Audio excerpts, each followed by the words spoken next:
Assalamualaikum warahmatullahi wabarakatuh. Apa kabar sahabat ruang baca? Jumpa lagi dengan saya Agnes. Masih tetap semangat kan? Tanpa berlama-lama, saya akan langsung membaca bagian berikutnya dari buku keren karya Morgan Housel yang berjudul The Psychology of Money. Pelajaran abadi mengenai kekayaan, ketamakan, dan kebahagiaan. Oke, langsung saja kita mulai ya. Bab 14. Anda akan berubah. Perencanaan jangka panjang lebih sukar daripada yang dibayangkan karena tujuan dan keinginan orang berubah seiring waktu. Saya tumbuh bersama seorang kawan yang tidak berasal dari keluarga berada dan tak memiliki kecerdasan alami. Tapi dia pekerja paling giat yang saya kenal.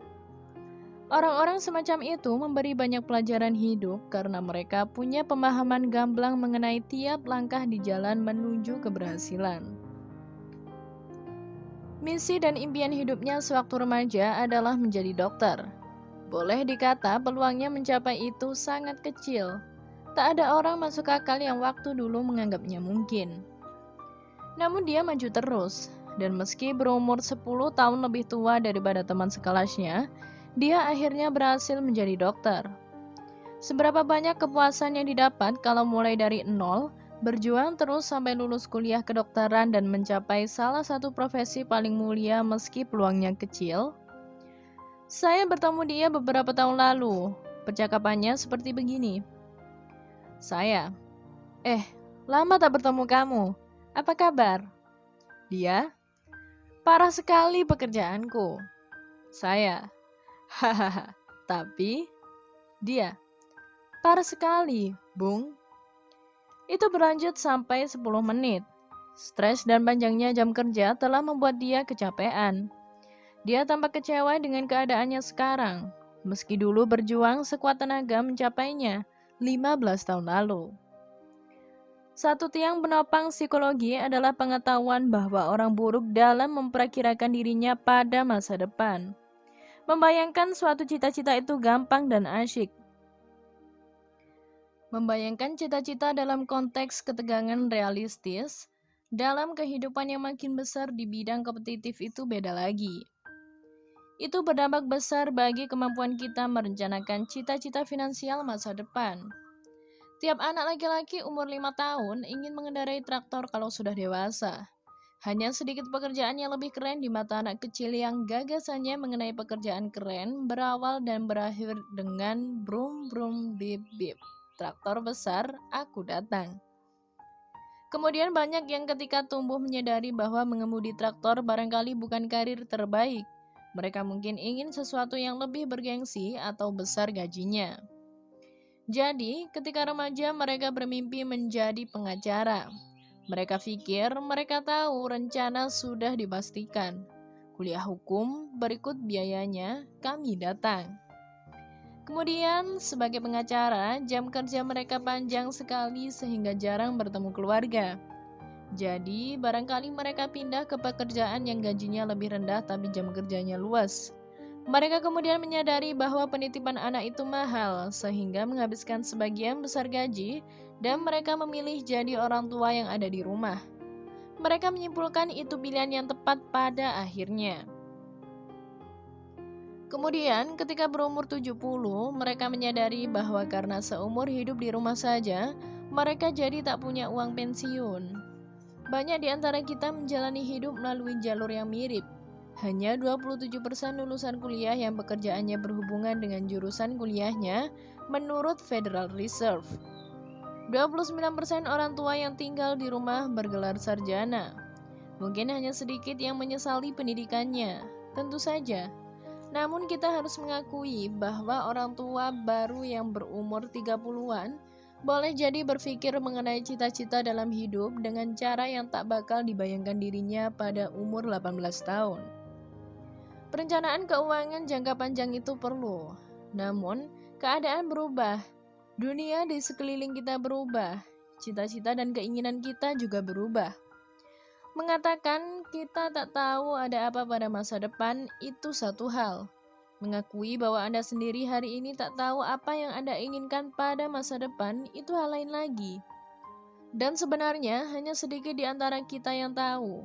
Sukar membuat keputusan jangka panjang ketika pendapat Anda mengenai apa yang akan Anda inginkan pada masa depan bisa berubah.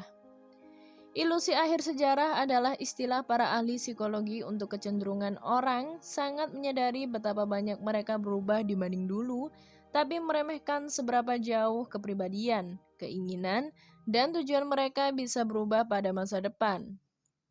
Ahli psikologi Harvard, Daniel Gilbert pernah berkata, "Di tiap tahap kehidupan kita membuat keputusan yang akan banyak mempengaruhi kehidupan kita pada masa depan, dan ketika kita berkembang, kita tak selalu senang dengan keputusan yang kita buat dulu."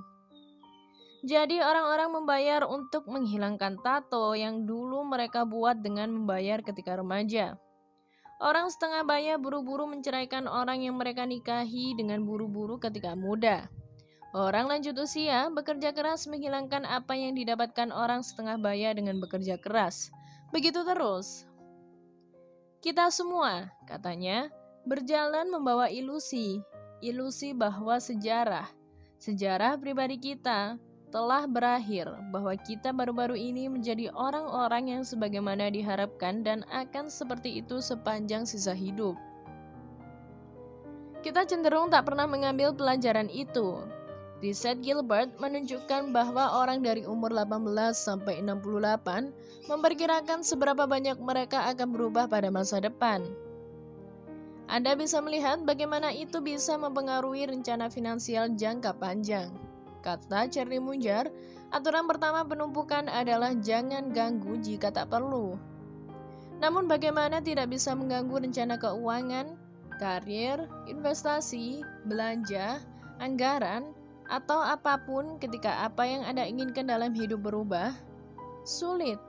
Sebagian alasan orang seperti Ronald Read, petugas kebersihan kaya yang kita temui sebelumnya dalam buku ini, dan Warren Buffett menjadi begitu sukses adalah karena mereka terus melakukan hal yang sama selama puluhan tahun, membiarkan penumpukan menggila. Namun, banyak di antara kita berubah banyak sepanjang hidup sehingga kita tak ingin melakukan hal yang sama selama puluhan tahun, atau apapun yang mendekatinya. Jadi, bukannya memiliki masa hidup sekitar 80 tahun, uang kita barangkali punya 4 masa sepanjang 20 tahun. Saya kenal orang-orang muda yang sengaja hidup hemat dengan pendapatan kecil, dan mereka bahagia karenanya. Kemudian, ada yang bekerja habis-habisan agar bisa membiayai hidup mewah, dan mereka bahagia karenanya. Keduanya punya resiko yang pertama, beresiko tak siap menghidupi keluarga atau punya uang ketika pensiun. Yang kedua, beresiko menyesali menghabiskan tahun-tahun muda dan sehat bekerja terus. Tak ada pemecahan gampang bagi masalah itu. Coba beritahu seorang anak umur 5 tahun bahwa dia lebih baik jadi pengacara daripada pengemudi traktor, dan dia akan tak setuju dengan sepenuh hati. Namun ada dua hal yang perlu diingat ketika membuat apa yang Anda pikir keputusan jangka panjang. Kita harus menghindari ujung-ujung ekstrim perencanaan keuangan. Berasumsi bahwa Anda akan bahagia dengan pendapatan sangat rendah atau memilih bekerja sangat keras untuk mengejar pendapatan sangat tinggi, meningkatkan peluang Anda kelak menyesal. Yang mendorong ilusi akhir sejarah adalah bahwa orang bisa menyesuaikan diri dengan sebagian besar keadaan. Jadi manfaat rencana ekstrim, kesederhanaan tanpa memiliki apa-apa atau kegirangan memiliki hampir segalanya berkurang.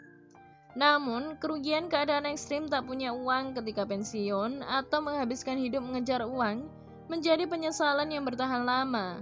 Penyesalan lebih menyakitkan bila Anda meninggalkan satu rencana terdahulu dan merasa seperti harus berlari ke arah lain 2 kali lebih cepat untuk mengejar ketertinggalan.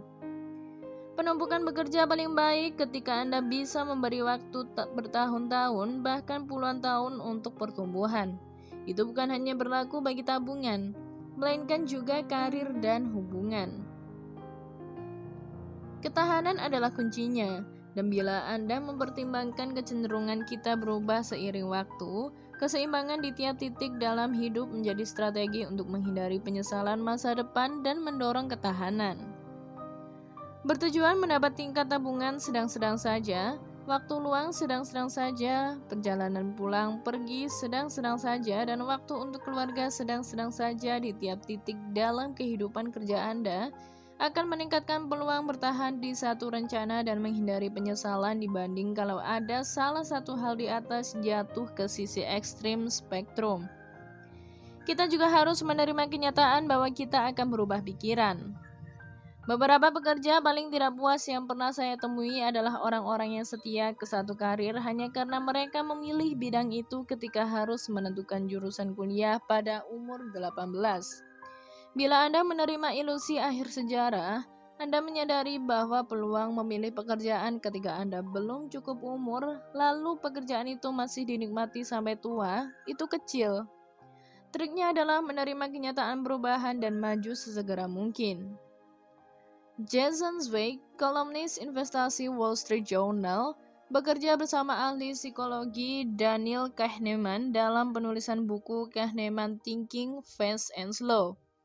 Zweig pernah menyampaikan satu cerita mengenai keunikan kepribadian Kahneman yang sangat membantunya.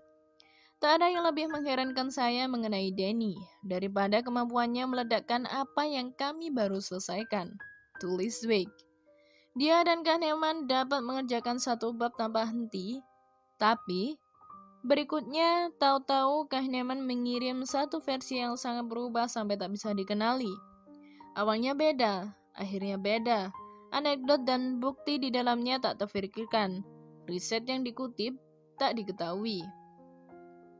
Waktu saya bertanya ke Danny bagaimana dia dapat memulai lagi seolah kami tak pernah menulis draft sebelumnya, Zweig melanjutkan. Dia ucapkan kata-kata yang saya tak pernah lupakan. Saya tak punya biaya tertanam. Biaya tertanam, sunk cost, meningkatkan keputusan ke upaya masa lalu yang tak bisa kembali lagi biayanya adalah iblis di dunia tempat orang berubah sepanjang waktu. Biaya tertanam membuat diri kita pada masa depan terpenjara diri kita pada masa lalu. Seperti orang tak dikenal membuatkan keputusan-keputusan penting dalam kehidupan bagi Anda.